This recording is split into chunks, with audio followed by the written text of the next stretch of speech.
তাপস রায়ের press meet. এমপিলারের টাকা 14-19-এ 2,41,00,000 ও 19-24-এ 2,79,00,000 টাকা ব্যয় করতে পারেননি।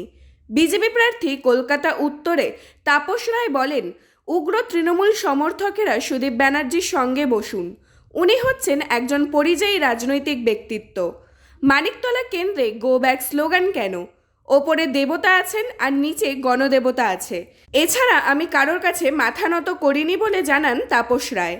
আমি চিঠি দিয়ে জানতে চাইব সিবিআই ও ইডিকে রোজভ্যালি কাণ্ডে সুদীপ ব্যানার্জি ও শ্রেয়া পাণ্ডেকে জিজ্ঞাসাবাদ কেন করা হবে না। আমি জীবন বাজি রেখে গণদেবতাদের কাছে ভিক্ষার ঝুলি নিয়ে গিয়েছি।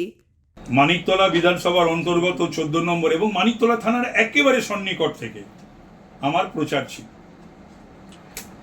গতকাল ছিল পয়লা বৈশাখ, শুভ নববর্ষের দিন। আমি মানুষকে প্রচার বটেই, শুভ নববর্ষও জানাতে গিয়েছিলাম। সেখানে তৃণমূলের কিছু দুষ্কৃতী সুদীপ ব্যানার্জি এবং শ্রেয়া পাণ্ডের নির্দেশে পুলিশের সামনে তারা আমার প্রচারে ব্যাঘাত ঘটায়। আমার প্রচার গাড়ির সামনে, যে গাড়িতে আমি ছিলাম, তার সামনে শুয়ে পড়ে, বসে পড়ে, এবং এগুলো সব পুলিশের সামনে হয়।